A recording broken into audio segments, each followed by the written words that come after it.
couple thoughts on those points there. Number one, I do have strong feelings on this that I don't like the cap space plan.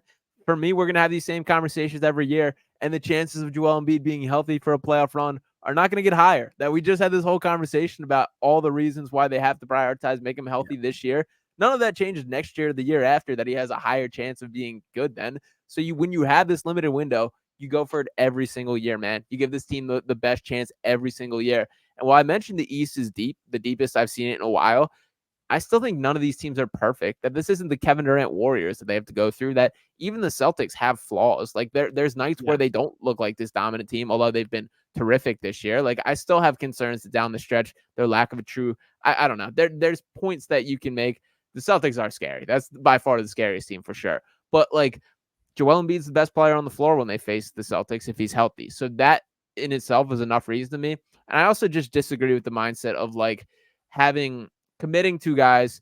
I just don't think guys don't come in free agency anymore. You don't see big names transfer teams in free agency, and that makes sense from both perspectives. That obviously teams don't want guys to walk for free, that guys want to lock up the long-term money as soon as they can.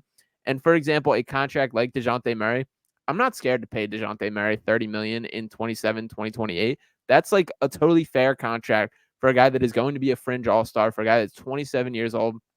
Don't be afraid to commit to that. And I could even make the argument that it's more valuable to have a contract like that on the books that is tradable, that isn't overvalued, than it is to have cap space. Because if you're trying to match salaries in a deal, it's tough to do. Like, look at what the Phoenix Suns are going through right now. They have everything committed to Bradley Beal, Devin Booker, and Kevin Durant, and then they have a ton of veterans minimums. You like can't make trades because you don't have middle contracts. Like you don't have guys that can stack to reach these numbers. So like I see the appeal in committing to a DeJounte Murray, who I do think would help this team on an all ball perspective. And I do think would be like you have that number hanging over it. Like, I don't know. I disagree with the notion that it is a good thing to clear this cap space. Yeah, I don't disagree with you there at all. I was actually looking at like the breakdown of their roster, dude. Like they're like legitimately like given the assumption that they're going to extend Tyrese Maxey, which they are going to do. Absolutely. The only players on the book after this season are Joel, Tyrese, and Paul Reed. That's where the list ends. Like not exaggerating, not forgetting anybody. I went through all of them. I mean, if you want to count like Turk and Ricky Council, like the guys on two ways that just got drafted, like they will be around on whatever they're doing. Shout out to them. But like nobody else on this salary, like nobody else's salary through this season, which is crazy. So making those trades now, extending or having some people to go into the offseason with, like you said, DeJounte Murray or somebody of that caliber that has one of those middle of the road deals that is tradable, isn't ridiculous, isn't going to hold you back from making trades. And like you see, and I feel like everything that's kind of come out about it too is like you don't want to be the Phoenix Suns. They're kind of like the poster child of what not to be right now because you can't build a roster that way. You can't have 3 maximum players. So if you're maxing out Tyrese this offseason, which he deserves, Joel's going to be making $50 million in the next couple of years. And then what? You're going to go get Paul George? I don't know. I mean, not happening. He's not leaving. Sign me up. Sign me up. He's not sign leaving. me up. No, he's not going to, but sign me up if he did. But like, I genuinely think that like they're looking at Mikal Bridges. They're looking at the Brooklyn Nets. They're looking at these teams that like, this guy's going to shake loose. We have to keep these 3 picks that'll then turn into 5 come the draft. We have to. We can trade all of our expiring contracts. We can move some seconds. We can add some seconds and then move them later. We can do all this bullshit. But I'm worried to a degree that that's their mindset right now. I'm also worried that at the end of the day, dude, like it takes 2 teams to trade, and there's also not that many guys out there that really like the market is slim in terms of guys that are going to be available in the trade, which then draws up the price. And you cannot overpay in this trade because you cannot handcuff yourself come the summer. So like they're in a very strange predicament. And I definitely would not be the one that has to make those decisions, to be completely honest with you.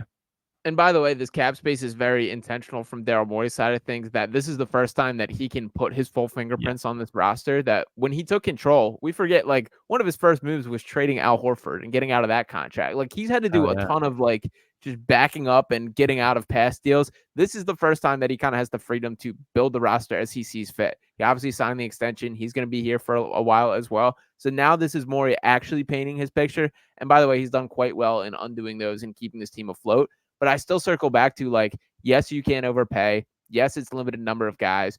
But if you allow everyone in the East to get better and you just sit on your hands, that's a massive failure. If this needle moving deal at the deadline is adding Kyle Lowry on a buyout, like, I will lose my mind on this team. It's just an unserious franchise. When you're looking at, okay, what if they trade KJ Martin for a second?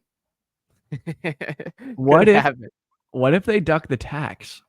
Oh yeah, free Ferk, man. Would that change your mind? What if they weren't able to? What if Josh Harris was able to save $4 million this year? Would that change your mind?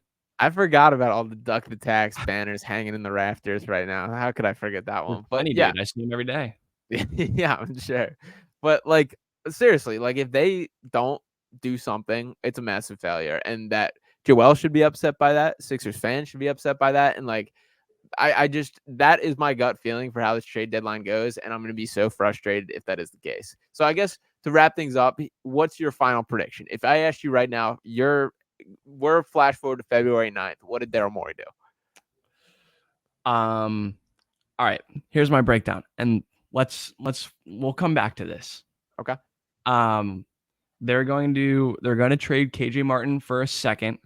Yep. They're going to trade 2 seconds and Daniel House to the Washington Wizards for Tyus Jones. Okay, it's pretty specific. Yes, and then they're going to trade Robert Covington, Furkan Korkmaz, Jaden Springer, and a first for Bogdan Bogdanovic from Atlanta. And that's going to be their 2 moves. Okay. I think that's very realistic. I had a similar mind frame. I think they walk away with Bojan Bogdanovic and Malcolm Brogdon as their 2 players, which I feel okay about. Malcolm Brogdon. You don't like Malcolm Brogdon? I guess I wouldn't hate it. I wouldn't. I like him. He makes a decent amount of money. He makes like $20-some million. 22.5. Okay. Nice Marcus Morris. I can digest that. House. Yeah, nice Marcus Morris, Daniel House, and a draft pick. I think, dude, like, I think they want to keep Marcus Morris around. Like, I think they want to keep those guys around. Like, for better or for worse, I think that they want them there. I think they think they're important. Well, I certainly do not. I would put money, if I was going to bet, I would bet that Marcus Morris this year. Hot take of the night: Marcus Morris survives the trade deadline, and Furkan doesn't. And Furkan doesn't.